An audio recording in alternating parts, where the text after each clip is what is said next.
Hi, everyone. Lisa here with IVF Manifesting a Miracle, and I'm here with Dr. Greene for a new clinical conversation. Hey, Dr. Greene. Howdy, howdy. Oh, we're post-holidays, but approaching the new year. Exactly. Trying to get 2020 in the rearview mirror as quickly as we can. Oh, moving forward to 2021. And, some of you may set goals, set resolutions, but kind of we're focusing this clinical conversation today on just some healthy habit ideas for you to consider as you're moving into the new year. And Dr. Greene has some wonderful data. He's the data-driven guy. He's going to share with us some information to help us with some informed decisions on optimizing egg quality, sperm health. So yeah, Dr. Greene, take it away. Yeah. I think this is a great opportunity to share real world advice. I've been doing this 25 years, and I know a lot of the original advice that was given to fertility patients was all based on theories and ideas and well-intended guidance. And over the years, we've realized that some of the things we recommended were so wrong, but yet they often get repeated either by older physicians like me that just don't want to update, their knowledge based on what we've learned, or just based on, patients passing off information to each other. Hey, this is what I did and it worked for me, so you should try that too. And so, today we've got a ton of advice, and most of it is not data driven. And I think that, I know that I'm not a big believer in New Year's resolutions, but I do try to do kind of a goal setting session with myself each year, trying to look back at what goals I set for the previous year and what things might I want to do differently moving forward. Mm-hmm. And I thought this might be an opportunity to share some diet and lifestyle tips that are very scientifically evidence-based, and let people do with it what they want, and provide people with some healthy habits of things that might help them achieve their family building goals in 2021 or beyond. Definitely. No, I love it. It's for everybody, right? But particularly we're kind of focusing on those going through the fertility path. Yeah, and this sort of plays off of a previous conversation that you and I had where we were talking about egg quality. Right. And this is true for sperm quality as well. And like, for instance, if we talk about food, food is a fascinating thing that we're all obsessed with, whether we admit it or not, mm-hmm. And I don't want to recommend specific diets because a diet is always kind of a short-term goal or a short-term plan. But mm-hmm. there are certain nutritional tips that are very evidence-based, and they're much better than the often fad-driven advice that is what drives the market in today and what people want to do with their, nutritional choices. But it's important to think about food differently. Food, everybody thinks of it as fuel, and it's definitely that. That's one important thing food is. Mm-hmm. But food is other things as well. It's also, our source of nutrients, which are building blocks for our body to make into other things. Right. Like we get all the building blocks for DNA and for, proteins and all these different, special things from our food. So it's calories, it's also building blocks. But one thing people aren't aware of is that food is also a signaling source. Mm-hmm. Our physiology is geared towards interpreting what foods we're eating as reflective of what stage in our life and our development we're in. And this is why, if we're eating the wrong foods at the wrong time in our life, what may have been healthy for us at one point can become unhealthy later on. Okay. And so food is also a source of signaling for our body and our physiology. Okay. And then a fourth thing that most people never think about is food is a vehicle for how different things get into our body. Some of those things are chemicals that could be mm-hmm. really damaging. Mm-hmm. And so it's important that we talk a little bit about that. But some of them are very good things. Like, think about all the probiotic foods that introduce sort of healthy bacteria, Or if you think of food poisoning is how you can get unhealthy things in your body through your food. Right. So food is at least four different things beyond the one that most people think of it as, which is as a fuel source. Does that make sense? Yeah. So you said fuel, a signaling source, a vehicle, and what was the last? Building blocks to make other chemicals that our body needs to thrive. Wonderful. Because again, we're not about surviving, we're about thriving. Totally. If your body is in survival mode, you're not going to reproduce because the first thing your body does is it protects all the resources to ensure your survival. So the last thing your body wants to do is share any of your internal resources with a developing baby. And so for men, we see, poor diet can definitely lower sperm quality. And for women, it's the same thing. It can reduce egg quality or even cause women to not even ovulate and completely shut down reproduction. So food is something that you have to think of at more levels than you previously did. And one of the best ways to summarize that is to eat mindfully. People hear the term mindfulness all the time, but a lot of people don't think about what it means. What mindfulness means and what mindful eating means is not just grabbing what your impulse tells you to grab or grabbing what's convenient, but thinking about what you're eating and what it might be doing.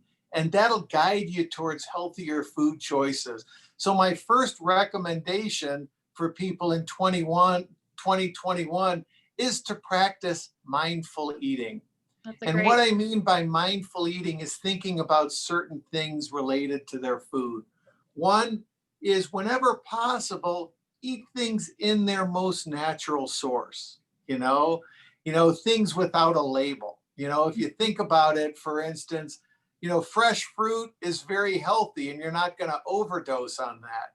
If you dry it or concentrate it into a juice, then you're basically removing a lot of the healthful aspects of it and concentrating some of the less healthy aspects.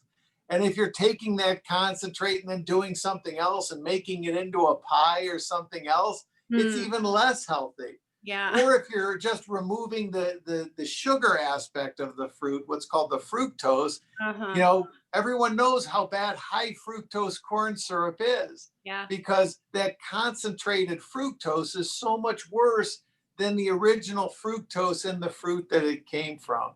So trying to eat more natural is one of the first ways to be a more mindful eater. And one of the simplest ways of doing that is avoiding, when you can, food with labels, because natural foods don't have labels on them. How do you get into like the temperature of food?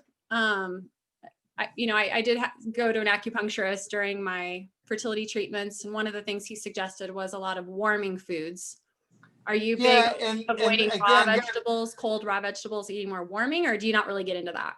Well, that's you're mixing two different philosophies. Okay. Acupuncturist is based on Asian medicine, medical practices, and this is involved in certain principles that have been espoused over hundreds of thousands of years. I mean, some of the Ayurvedic medicines and the Asian medicines date back 2,000 years or more. And so what I'm talking about is very data-driven stuff that's very 2020 and 2021. So, but there is information that does talk about that, like how you prepare food is it impacts how well your body is able to extract the nutrients. And there's healthier ways to prepare food, like steaming it or microwaving it. And then there's less healthy ways, like smoking it or barbecuing it, or worst of all, deep frying it. So there are. What about those air fryers, Dr. Greene? Everyone's using the air fryers now. Well, I mean, put it this way, we are hedonistic beings, so we do have to give ourselves a certain degree of pleasure in everything we do. And an air fryer is a healthy alternative to a deep fryer, but moderation is important, because the problem is high heat used in producing food produces a byproduct called glycation elements, and these glycation chemicals can really damage egg quality. And for instance, they've been shown to be one of the things that could really exacerbate a lot of the things that lower egg quality in women with PCOS, polycystic ovarian syndrome. So cooking at very, very high heat, whether it's through deep frying or air frying, can compromise the quality of the food by creating certain byproducts and using the food as a vehicle to introduce these products then into your body. You mentioned real quick, I just want to ask you about microwave. You said that's okay? Or do you Microwave is actually a very healthy way to cook food. Really? Because basically what you're doing is you're using the heating element to simply move water molecules within the food. Okay. I didn't, sometimes people have heard, you know, it's not as safe to microwave, but yeah, that's a whole nother But topic. again, it's you know, that goes back to some outdated ideas from the 1990s that have been disproven. Okay. Microwaving of food does not introduce any radiation or any unhealthy chemicals. Okay. And since you're basically cooking at the boiling point of water, because basically what you're doing is you're moving the water molecules in food, you're not creating any of these, you know, glycation end products, you know, that can be very, very damaging. Yeah, no. Now, another important tip to mindful eating is trying to go with organic food choices when people can. And again, you know, the point is that pesticides and herbicides are chemicals that are specifically created to disrupt the reproduction of certain organisms that aren't helpful to farmers. But those same chemicals, when they get into your body, can also disrupt your own ability to reproduce effectively and can cause damaging effects on both egg quality and sperm quality. So trying to cook, you know, or trying to use organic foods when possible is also a very helpful way to practice mindful eating. And then another key tip is also to try to keep a plant-based diet. Now, that does not mean that people need to go strictly vegetarian. But, you know, every study that's looked at diet and reproduction shows that when you decrease the quantity of animal products that you're consuming, which includes, you know, fish, chicken, dairy, which I love, you know, the more you could back those things out, the healthier it tends to be in terms of reproductive success. That doesn't mean you have to completely give up on meat or fish or chicken. It's moderation. Can I ask you about like the timeline? Yeah. So if someone is just starting IVF, or maybe they're a couple months away from a transfer, I mean, is there a timeline of when it's ideal to start transitioning to this type of a diet, the plant-based diet, organic foods? I mean, no later, ideally, than 4 to 6 weeks before you expect an egg retrieval, because it's really during those last 4 to 6 weeks that the immature eggs are most metabolically active. That's really and key. so that's when doing the right things or doing the wrong things is going to have the biggest impact. But ideally, if people could start longer, you know, that's even better. Because the interesting thing is, all of the things I'm recommending are not only linked to better fertility outcomes, they're also linked to healthy aging.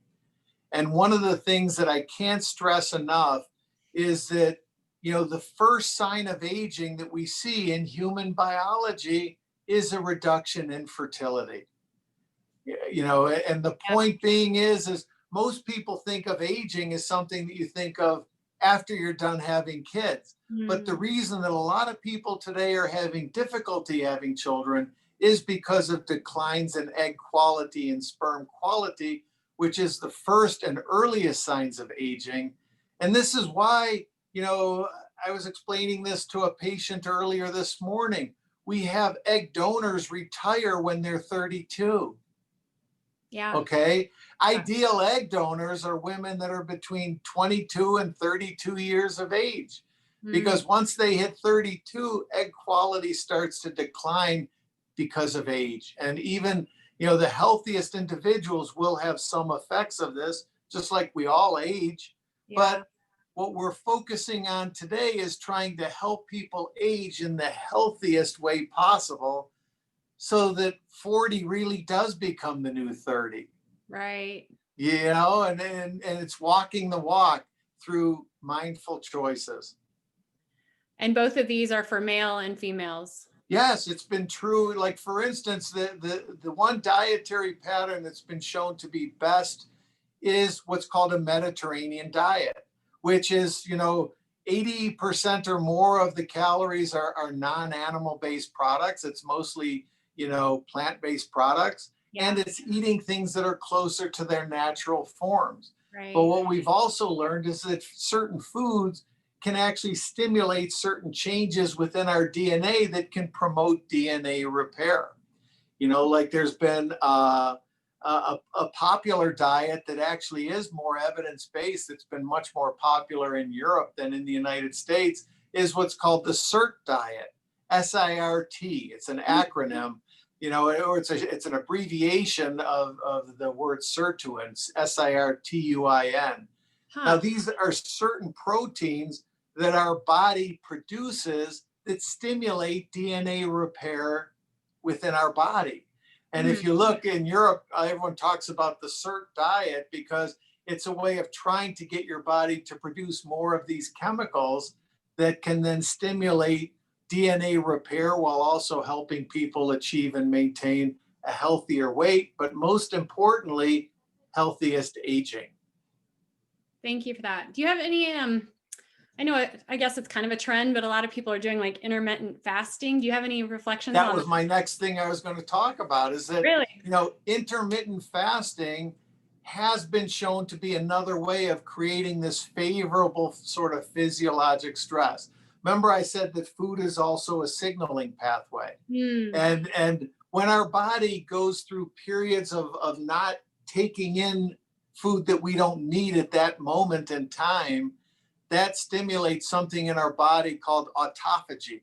Okay. Hmm. And autophagy is where your body sort of looks to its own internal resources to try to get things that you need, calories and building blocks. And so intermittent fasting is shown to stimulate the human body to sort of isolate out different cells or different aspects within tissue that, could be recycled, for lack of a better way of thinking about it. If Mm-hmm. this egg isn't a good one, your body can break it down and use that to make, to better select other eggs, and Mm. that's where autophagy is part of healthy aging.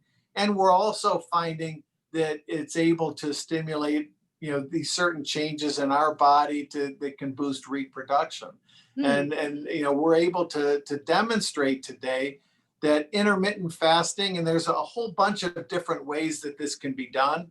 Mm-hmm. Like sometimes it's, like some people, for instance, will limit and not eat any food after, like, say, 7 o'clock at night, and then not eat until 1 or 2 o'clock the next day, so Mm-hmm. that they have a longer period of time where they're not eating and a shorter period of time when they are eating, and Yeah. just restrict to water and non, calorie based nutrients during the.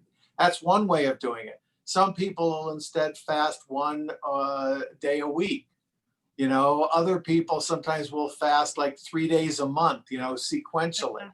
There's all sorts of different patterns, and they've all been shown to be effective. Huh.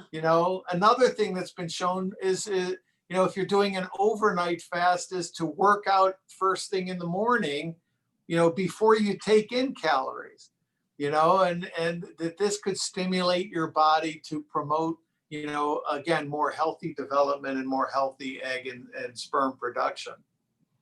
This is really helpful. I mean, I've wondered, like, does it affect fertility doing the Yes, fasting in and a the good way. In a in a good good way? way. That's great to hear.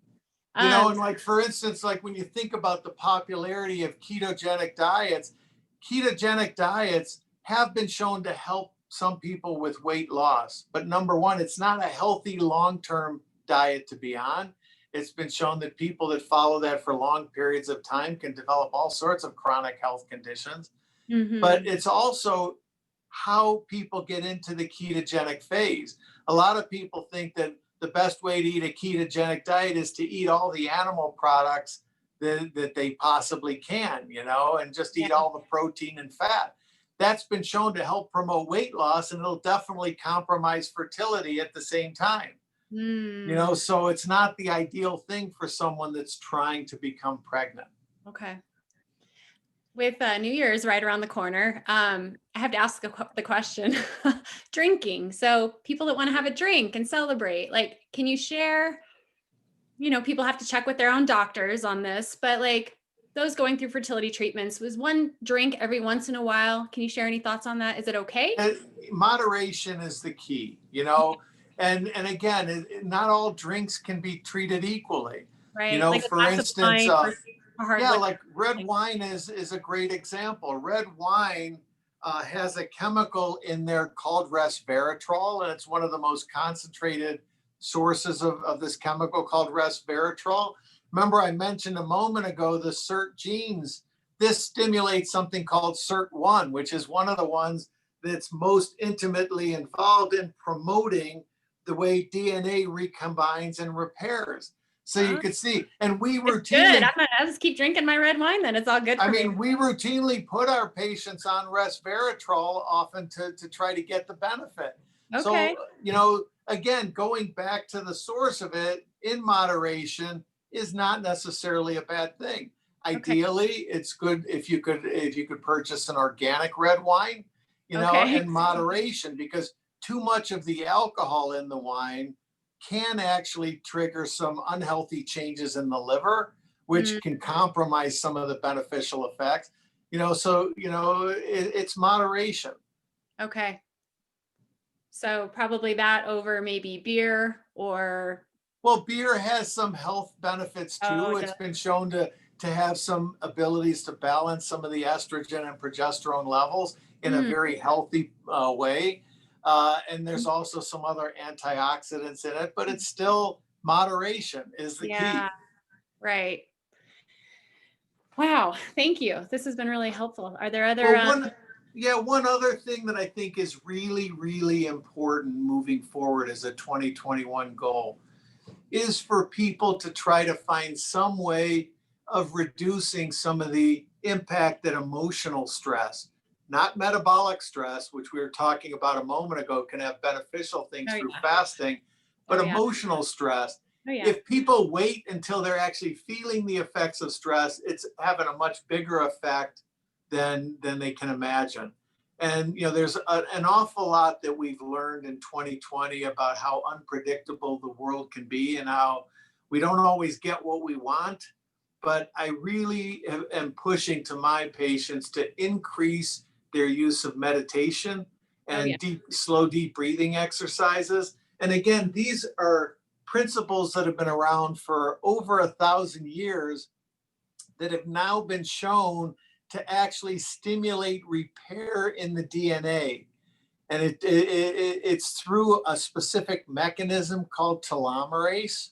And there have even been studies on patients going through IVF where they've been able to document, people that had a bad IVF cycle and then gone through meditation and then actually had improved egg quality in measurable ways in subsequent cycles.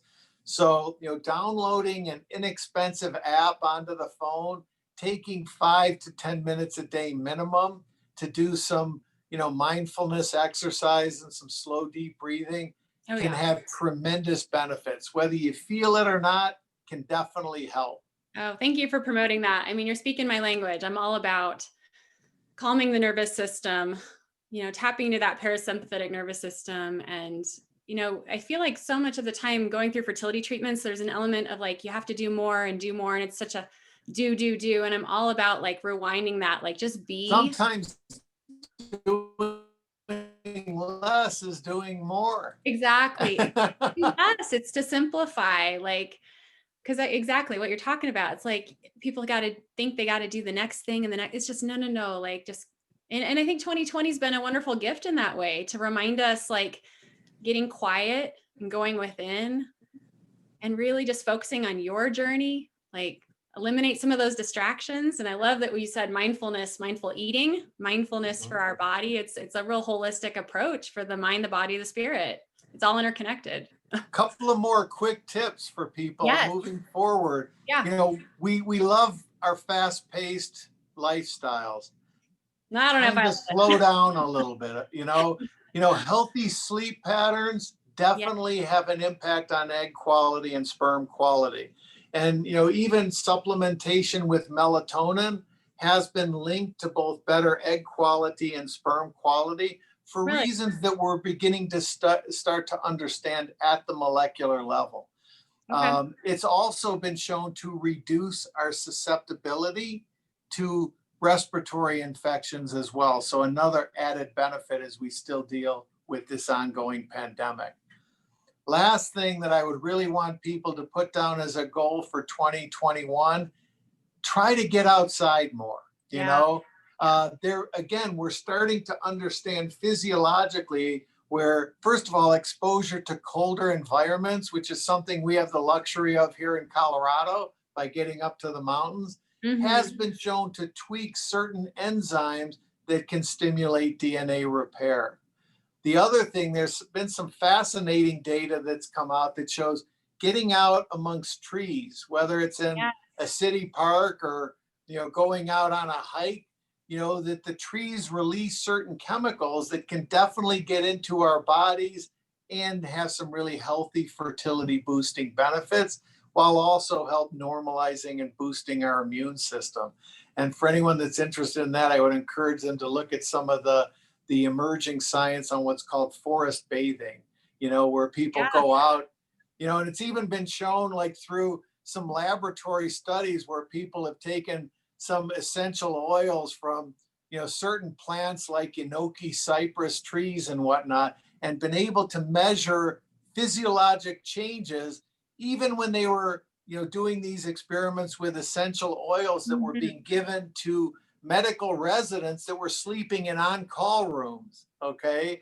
So Wow. they weren't able to get out into the outdoors. So they brought one aspect of the outdoors into their call rooms and found there were health promoting benefits. So That's I think fascinating. it's just another good tip for people moving forward in 2021. You're giving me ideas on topics for us to talk about in 2021. Oh, The well, oils, use them, and I love to have a chat with you about that and some of the data behind that. At some well, point. you know me, Lisa, my goal in 2021 is to find some way to include some of my data and my charts into our discussions, because everything we're discussing is very, very evidence-based, Yeah. very data-driven. And honestly, part of why we're so successful and becoming ever more successful in the field of reproductive medicine is by understanding and applying the science in ways that help promote our health and wellness.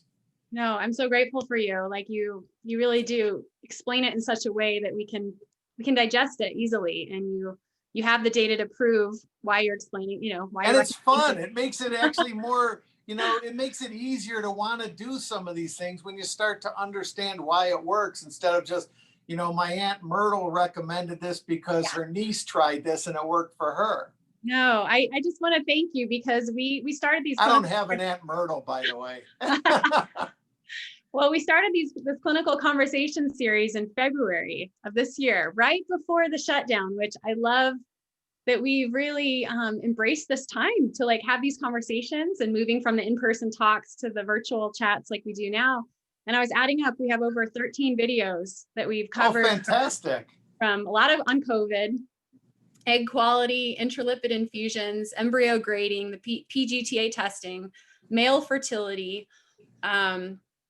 just general fertility support. You share your own fertility story, and the number one we had at the very beginning is, why am I not getting pregnant? That was our first kind of big one. And I'm awesome. You're awesome. So thank you Well, so I much. truly enjoy this, and I truly Yeah. appreciate you very much. So my attitude of gratitude is to you today, Lisa. Oh, well, thank you. And for anyone that wants to check out more of our videos, they're on my YouTube channel, Lisa White, IVF Manifesting a Miracle. They're also being shared with Dr. Greene's website, enhancingfertility.com. He's got wonderful resources there. And I'm at ivfmanifestingamiracle.com. So send in your topics to us. We love getting new things to chat about and discover. So Stay happy. Happy New Year. See you in 2021. Bye. See you soon.